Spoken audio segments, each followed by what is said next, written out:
Vote পরবর্তী হিংসার প্রতিবাদ জানাতে বিজেপি সরকারের শপথ গ্রহণ অনুষ্ঠান বয়কট বাম কংগ্রেসের। ছেলের শপথ অনুষ্ঠানে উপস্থিত থাকলেন না বাবা টিএমসির সাংসদ শিশির অধিকারী, তবে ছেলের এই কৃতিত্বে বেজায় খুশি শিশির বাবু।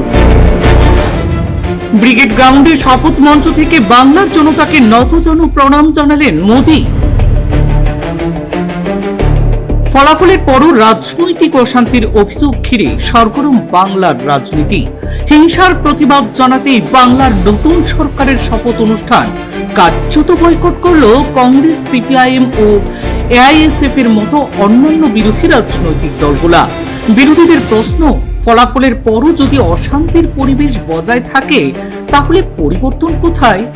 বিরোধী দলগুলোর অভিযোগ, সরকার বদলালেও সাধারণ মানুষের উপর চাপ ও রাজনৈতিক উত্তেজনার পরিস্থিতির খুব একটা পরিবর্তন যেন হয়নি। সেই কারণেই শপথ অনুষ্ঠানে না গিয়ে প্রতিবাদের পথই বেছে নিয়েছে তারা। বাম নেতা ও প্রাক্তন সাংসদ মোহাম্মদ সেলিম বলেন যে বাংলার এক সময় দেশকে পথ দেখাতো, সেই বাংলায় এখন বিভাজনের রাজনীতি ও অশান্তির পরিবেশ তৈরি হচ্ছে, যা রাজ্যের ভাবমূর্তির পক্ষে উদ্বেগের বিষয়। অন্যদিকে কংগ্রেস নেতা তথা প্রাক্তন সাংসদ অধীর রঞ্জন চৌধুরীও জানান, বাংলায় শান্তিপূর্ণ রাজনৈতিক পরিবেশ বজায় রাখার দাবিতেই তারা এই অবস্থান নিয়েছেন।